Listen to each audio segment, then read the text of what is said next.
नमस्कार दोस्तों, आप सभी का स्वागत है हमारे चैनल में। दोस्तों, ऊर्जा संरक्षण विधेयक 2022 संसद में पास हुआ। इस विधेयक के हिसाब से ऊर्जा संरक्षण कानून 2001 में बदलाव किए गए, जिसके कारण सरकार को देश में ये राइट मिला कि कार्बन बाजार बनाए जा सके और एक कार्बन क्रेडिट ट्रेडिंग या व्यापार स्कीम को स्पष्ट तौर पर लागू किया जा सके। इस बिल को आने वाले समय का ऊर्जा संरक्षण विधेयक भी कहा गया।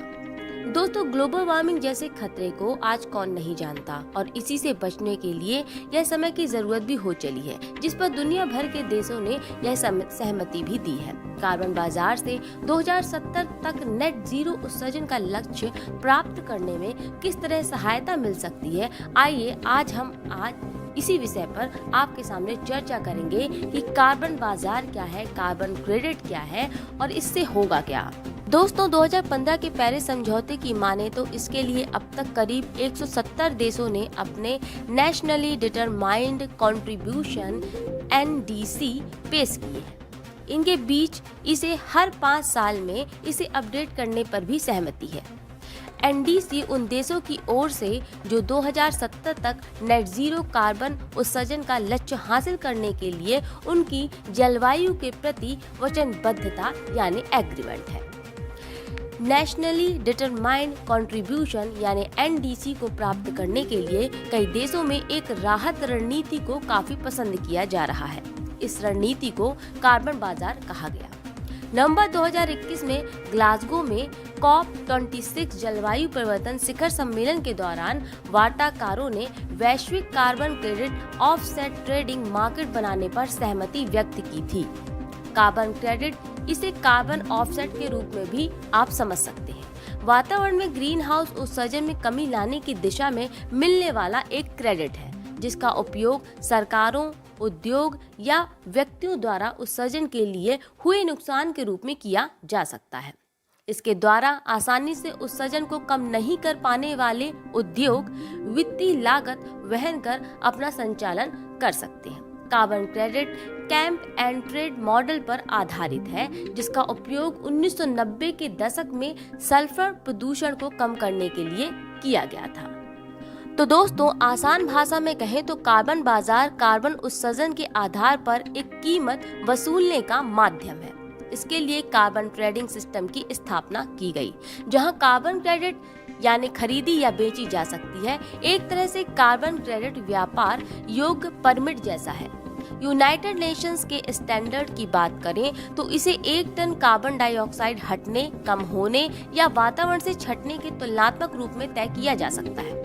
वहीं यही कार्बन क्रेडिट या अलाउंस संबंधित देश या वहां की सरकारें अपने प्रति टन उत्सर्जन कम करने के लक्ष्य के हिसाब से इसको तय कर सकती है।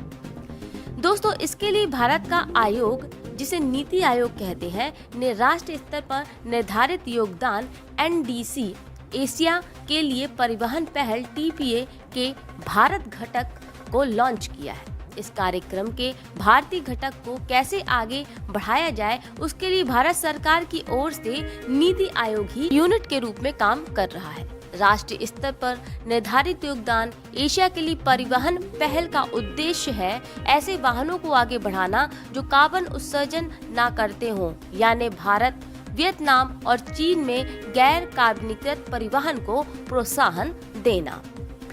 भारत में तेजी से हो रहे शहरीकरण के चलते वाहनों की बिक्री तेजी से बढ़ रही है। ऐसी स्थिति में पेरिस समझौते के लक्ष्य को प्राप्त करने के लिए भारत का परिवहन नीति को अपनाना बेहद ही जरूरी हो जाता है, क्योंकि भारत में विश्व का दूसरा सबसे बड़ा रोड नेटवर्क मौजूद है, जो परिवहन के सभी माध्यमों द्वारा अधिकतम ग्रीन हाउस गैस, जिसे GHG कहते हैं, का उत्सर्जन करता है। इसलिए Bharat long term road map के आधार पर काम कर रहा है।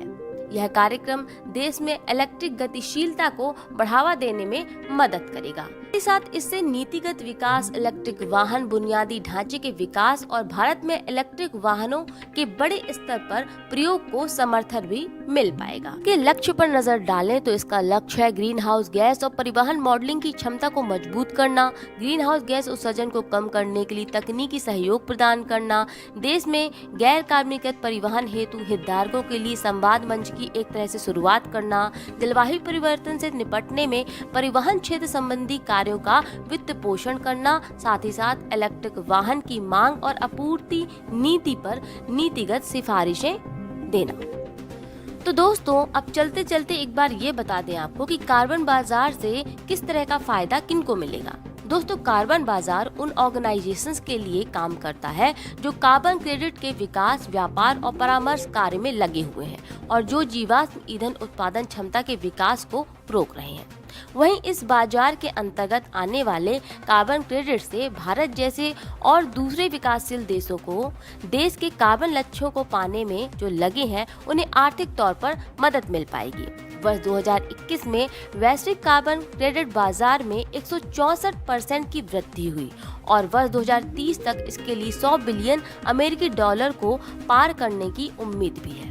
एक प्रकार से कार्बन क्रेडिट उन उद्योग और अन्य क्षेत्रों को पुरस्कृत करने का एक तरीका भी है जिन्होंने उत्सर्जन को कम करने एवं जलवायु लक्ष्यों को प्राप्त करने के लिए नई तकनीक और विधियों को विकसित किया है। तो दोस्तों उम्मीद करती हूँ कि आपको ये समझ आ गया होगा कि कार्बन बाजार और कार्बन क्रेडिट क्या है और इसकी शुरुआत कहाँ से हुई और ग्लोबल वार्मिंग जैसी समस्याओं को सॉल्व करने के लिए कैसे विश्व भर के देश एक लक्ष्य को हासिल करने के लिए काम कर रहे हैं। फिलहाल इस खबर में इतना ही। और खबर के लिए जुड़े रहिए हमारी चैनल एन वर्ल्ड से, हमारे ही चैनल शोध से। फिर मिलेंगे नई खबरों के साथ। नमस्कार।